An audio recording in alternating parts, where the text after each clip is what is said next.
What if I told you that your wallet is bleeding money right now, and you can't even feel it happening? The modern world has created a strange problem that most people don't even realize exists. It's called the pain of paying, and it explains why your credit card bill shocks you every month. The core issue is simple. We spend more money with cards than with cash, even though the amount is exactly the same. When you hand over physical bills, you feel something, a hesitation, a reluctance, an actual sensation of loss. But when you tap a card or click a button, that feeling disappears completely. The money leaves your account, but your brain barely notices. This disappearing sensation is not an accident. It's been engineered into every modern payment system, and it's costing you thousands of dollars every year without you realizing it. Think about the last time you bought something with your phone. Did you feel anything? Probably not. And that's exactly the problem.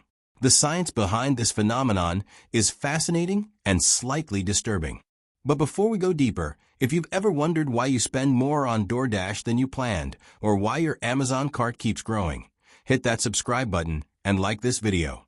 Because what I'm about to show you will change how you see every transaction you make. Researchers have discovered that spending money activates the same brain regions that process physical pain. This isn't a metaphor or exaggeration. It's measurable neurological reality. Your brain treats losing money like getting hurt because, evolutionarily speaking, losing resources could mean death. Our ancestors, who carelessly gave away food or tools, didn't survive long enough to pass on their genes. So we inherited brains that send warning signals when we're about to part with valuable resources.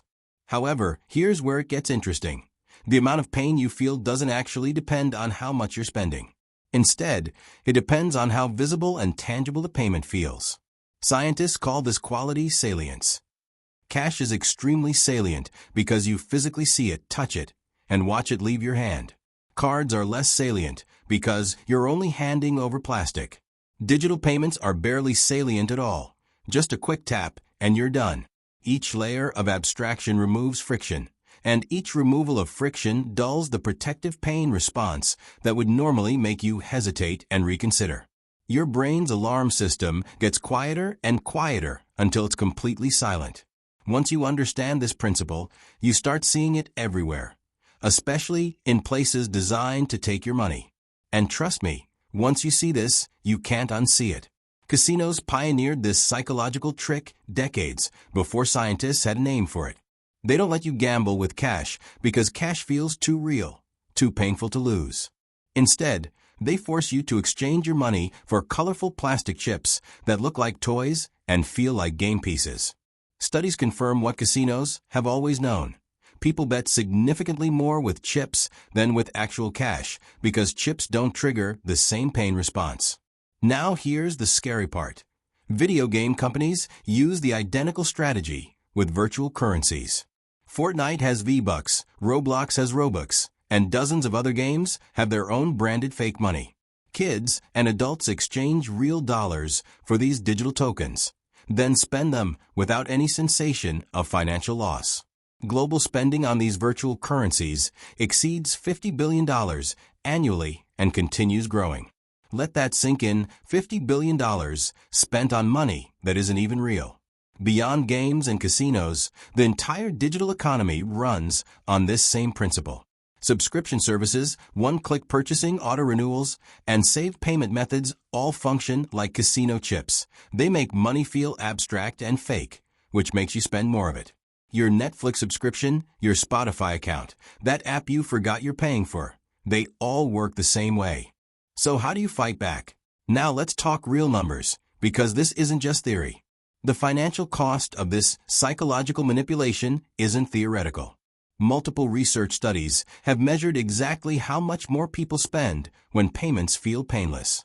One major study found that credit card users were willing to pay 83% to 100% more for identical items compared to cash users. Stop and think about that. Double the price for the same thing just because of how you paid. Other research shows average transaction sizes increase by 12% to 18% when customers use cards instead of cash, and another study found a 23% average increase in spending with credit cards. Even using conservative estimates, the long-term impact is staggering. If payment abstraction causes you to spend just 15% more than you would with cash, lower than most studies suggest, and your household spends $60,000 annually on non-housing expenses, that's $9,000 in extra spending every year.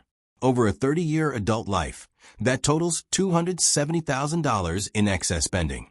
Read that number again, $270,000.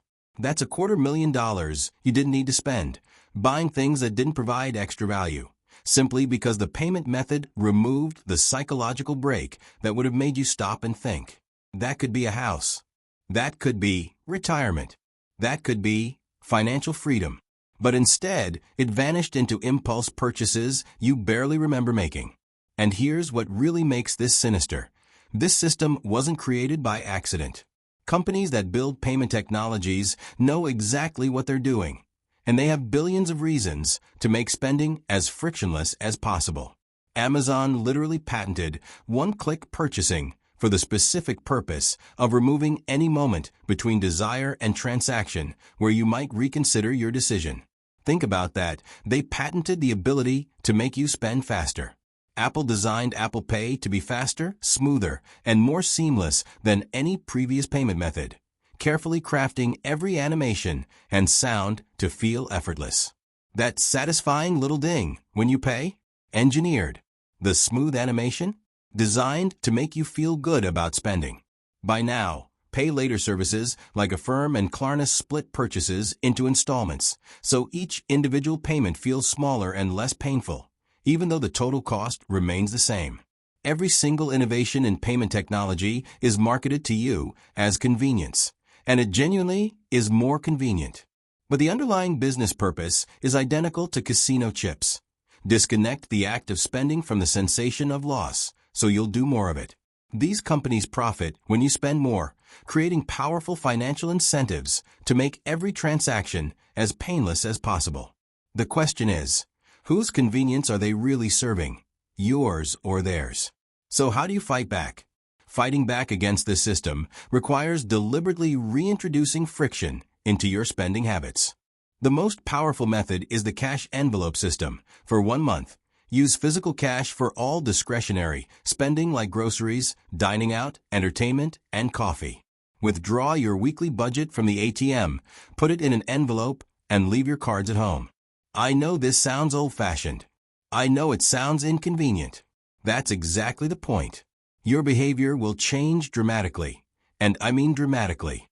You'll stand in a store aisle holding an item and actually think, do I really want to break a $20 bill for this?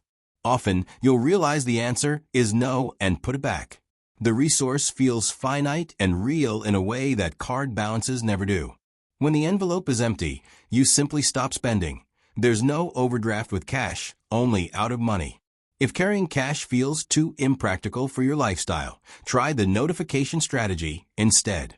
Configure your banking app to send instant push notifications for every single transaction.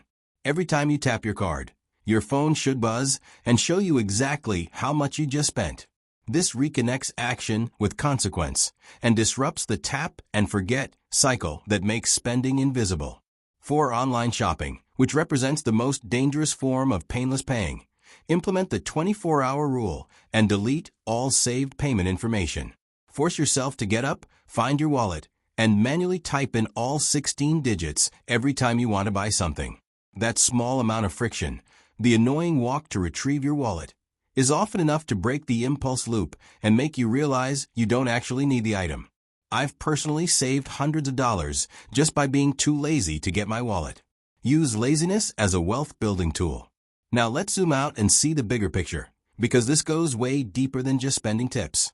Understanding these tactics opens your eyes to a bigger truth about how modern financial systems work. The cashless society is constantly promoted as progress, modernization, and inevitable future development. In many ways, digital payments genuinely are more efficient and convenient.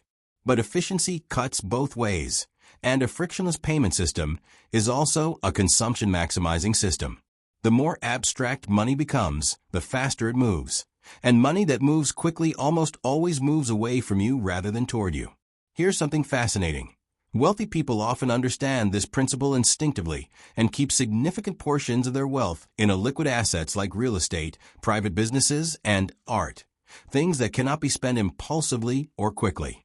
They deliberately build friction into their own wealth to preserve it.